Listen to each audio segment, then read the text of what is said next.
नमस्कार दोस्तों, स्वागत है आप सभी का अपने यूट्यूब चैनल जी के बैंक डेटा में। आशा करता हूँ आप सभी लोग अच्छे होंगे।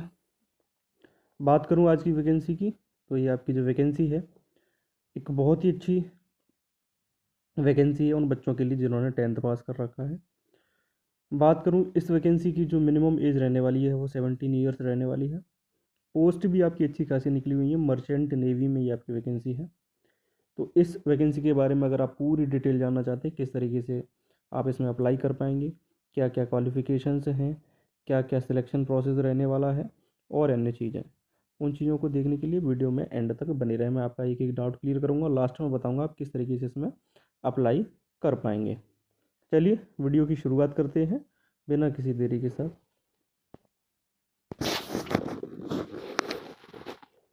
बात करूँ इस वैकेंसी की, तो आपका सी पाथ मेरी टाइम मर्चेंट नेवी आपकी वैकेंसी है। Merchant navy recruitment 2026। Number of post की बात करूँ तो 2492 इसमें पोस्ट रहने वाली है। सबसे इम्पोर्टेंट चीज़ आ जाती है इसकी इम्पोर्टेंट डेट्स। तो इसकी जो फॉर्म स्टार्ट है वो आपकी 21 जनवरी 2026 से इसके फॉर्म स्टार्ट है। लास्ट डेट जो है वो आपकी लास्ट डेट 10/3, यानी कि आपकी लास्ट डेट आपकी काफ़ी लंबी, यानी कि मार्च तक आपकी दी गई है।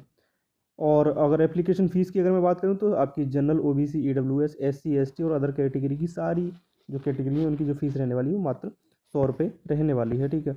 एज लिमिट की अगर मैं बात करूँ तो मिनिमम जो एज लिमिट है वो 18 साल है। मैक्सिमम जो एज लिमिट है जनरल के लिए 25 साल है, ओबीसी के लिए 28 साल है, एससी और एसटी के लिए आपकी 30 साल रहने वाली है। इस बात को आप ध्यान में रखेंगे।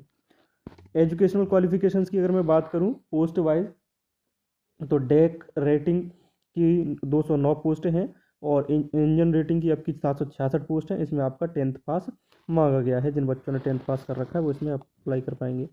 सीमैन की अगर मैं बात करूँ तो 307 पोस्ट हैं। तो इस पोस्ट के लिए आपको 12th पास होनी चाहिए। जिन बच्चों ने 12th पास कर रखा है वो इसमें डाल पाएंगे। इलेक्ट्रिशियन वेल्डर के लिए आपके पास 10th पास होना चाहिए। इसके साथ साथ आपका ITI होना चाहिए रिलेटेड ट्रेड में। अगर बात करूँ मेस बॉय की और कुक की, तो इसमें आपका 114 और कुक में 991 पोस्ट हैं। इसके लिए आपको 10th पास होना चाहिए इन दोनों पोस्ट के लिए, मेस बॉय और कुक के लिए। ठीक है। ये तो रही आपकी पोस्ट वाइज क्वालिफिकेशंस। बात करूँ सिलेक्शन प्रोसेस की, तो सबसे पहले फेज़ 1 में आपका एक रिटन एग्जामिनेशन होगा। फिर उसके बाद फेज़ 2 में आपका पर्सनल राउंड विद पेरेंट्स होगा। फेज़ 3 में कैरेक्टर एंड एंटीसीडेंट वेरिफिकेशन होगा। फेज़ 4 में आपका डॉक्यूमेंट वेरिफिकेशन होगा। फिर उसके बाद आपका मेडिकल एग्जामिनेशन होगा। उसके बाद आपको ज्वाइनिंग लेटर दे दिया जाएगा। ये जो प्रोसेस है कोई ज़्यादा हार्ड नहीं है, एक नॉर्मल सी प्रोसेस आपकी रहेगी। इस बात को आप ध्यान में रखेंगे। ठीक है। बात करूँ नेगेटिव मार्किंग की, तो 1/4 की इसमें नेगेटिव मार्किंग रहने वाली है। और इसमें अगर बात करूँ तो 4 सब्जेक्ट हैं, जिसमें आपका जीके, साइंस और आपका English knowledge, aptitude and reasoning रहने वाला है। 100 आपके इसमें मार्क्स रहेंगे और 100 ही आपका इसमें टोटल क्वेश्चंस रहेंगे। अगर बात करूँ 100 क्वेश्चंस के लिए आपको जो टाइम लिमिट है वो आपका ड्यूरेशन 2 घंटे का रहने वाला है। इस बात को आप ध्यान में रखेंगे। ठीक है। तो ये आपका मैंने आपको बता दिया। और अगर मैं बात करूं इसकी जो मर्चेंट नेवी की ये जो वैकेंसी है, इसमें आपको किस तरीके से अप्लाई करना है, तो इसका जो लिंक है मैं वीडियो के डिस्क्रिप्शन में आपको प्रोवाइड करा दूंगा। उसके अलावा अगर आपको कोई भी दिक्कत आती है तो उसके लिए आप वीडियो में कमेंट करें, मैं रिप्लाई ज़रूर करूँगा।